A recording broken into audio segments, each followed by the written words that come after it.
Everyone, welcome back. In today's topic du jour, we're here to talk about the dreaded remix. Now, a lot of bands have done remixes over the year. I think I touched upon this in previous videos. And just a slight reiteration is that, when early remixes, and by early I mean mid-'80s, when remixes first started appearing on 12-inch singles, they weren't so great. Not to be negative or anything, but it was usually like an extra drum fill or like a little bit of an echo effect or something like that. But then, just like any art form, it grew. Some people developed a real mastery of it and took it to greater heights, let's say. So there's been many kinds of remixes over the years. There's remixes where bands will hand it off to a DJ kind of person, and that person will do a reworking of a song. And on a related note, sometimes the remixer will have a real strong stylistic imprint. So I'm here to talk about several records. I usually try to limit it to 10 or so. And this is going to be a mix of records and CDs for the record crowd and for the CD crowd. And there's many people that are, I would say, exclusively vinyl aficionados at this point, and they've kind of written off the CD. But I made the same mistake in the waning years of vinyl the first time around, when the industry was kind of heavy-handedly telling you it's a no longer valid format. They were phasing them out. Less titles were being issued on vinyl and all that, but I digress. And that is a topic perhaps for another topic du jour for another day, to be talked at in greater length then. But right now, here we are to talk about remixes and the different forms they take. And it's going to be a mix of vinyl and CDs. So starting right off, we'll start this with the Tipsy Remix Party. Now, I have this on vinyl. Fortunately enough, great cover art.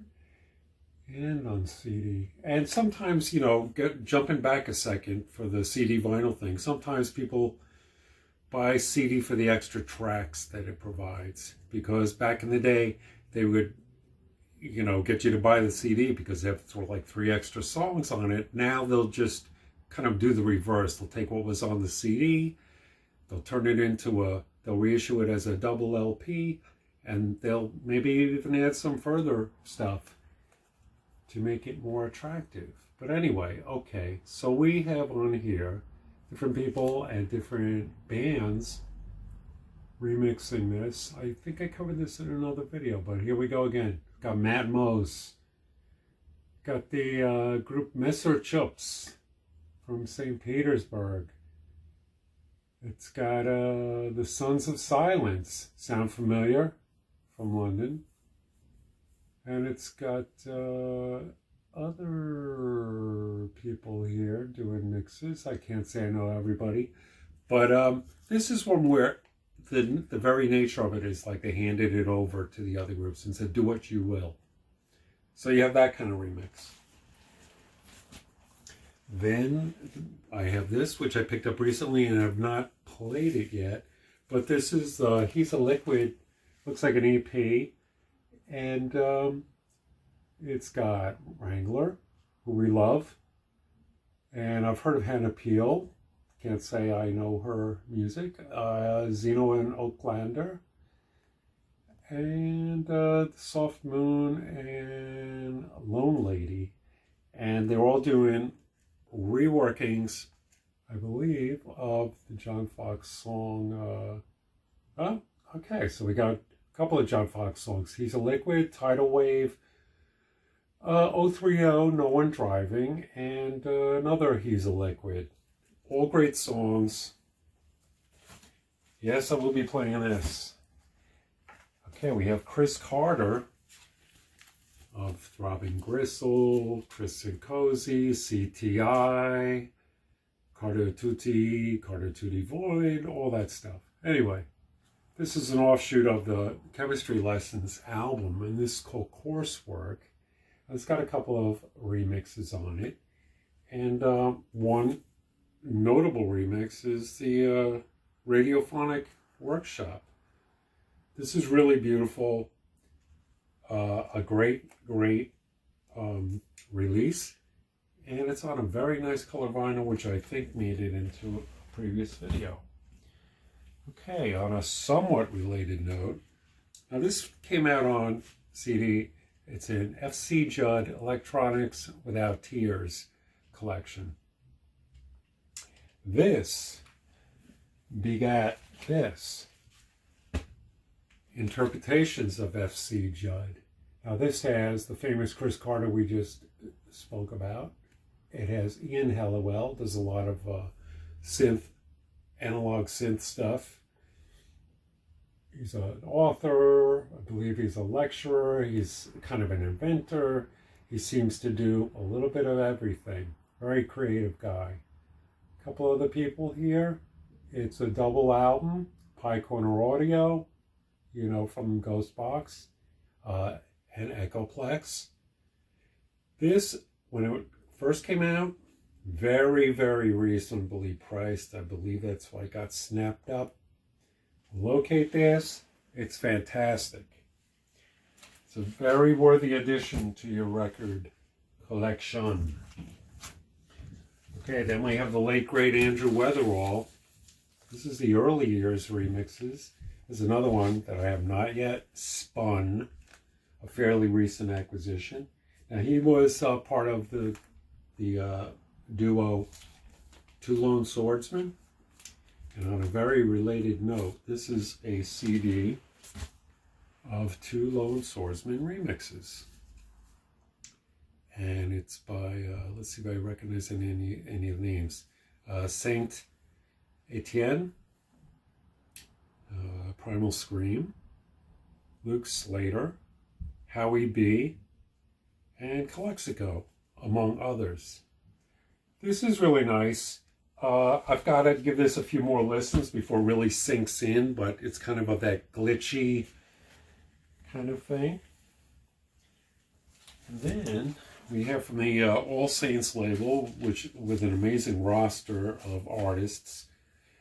I have the Greater Lengths CD compilation. And this has got different reworking, remixes on. It's a 2-disc set. And I believe that it's kind of an overview of the label on one CD. And then the second CD is reworks, right? So I stumbled on these, and I believe these mirror the tracks from the artists that are on the CD. But, you know, priced right. It's one of those things like, if you pass it up, it's not going to be there when you go back. It's very, very reasonable. These are Laraji remixes. And these are Rodelius remixes. Two great artists in their own right.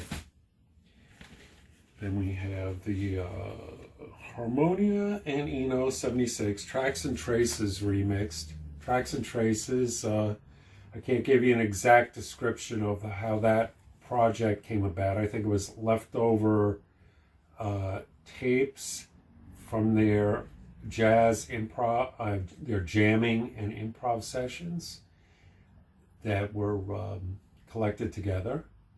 And these are some remixes of those tracks. And Modular System, Shackleton, The Field, MIT, MIX. I do not know all the artists that participate in this. I'll have to give this another listen or two before it kicks in. And all that. And then we have the Pole Steingarten remixes. Keep an eye peeled for a future video when I talk about album cover art and CD cover art, because this will definitely make an appearance. And by this, I mean one of the images. This is a composite, sort of a collage, if you will. And one of these images will definitely turn up in that video. It's already mentally marked for that. All right, so this is got 10 tracks on it. Do I recognize any of the names for the remixing? Not really. It's very enjoyable. I will have to give this another listen or two. Listened to it a few weeks ago. It's the kind of thing where if I listen to it when I'm painting, I'm kind of in a trance anyways, so you don't really like latch onto it. Every now and then a certain song when I'm listening will really grab my attention, and I'll pretty much have to stop everything and figure out exactly who did that. This, finally, is the Raymond Scott Rewired mix. Got a great cover by Jim Flora. Looks very Jim Flora-esque, so I'm guessing it's his art. Remixes by the Brand Flakes, the Evolution Control Committee, and Go Home Productions. I don't know the exact history of the remixers on this.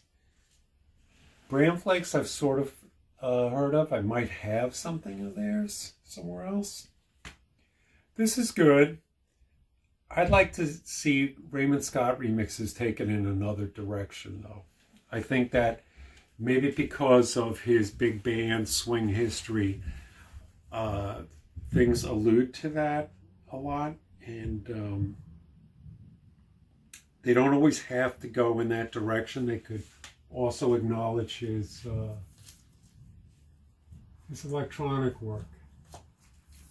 So I think that finally, okay, that would be it. So this is another one of these things. It could lead to a part 2 or even a part 3, but we'll leave it where it is right now. And that's it. Bye.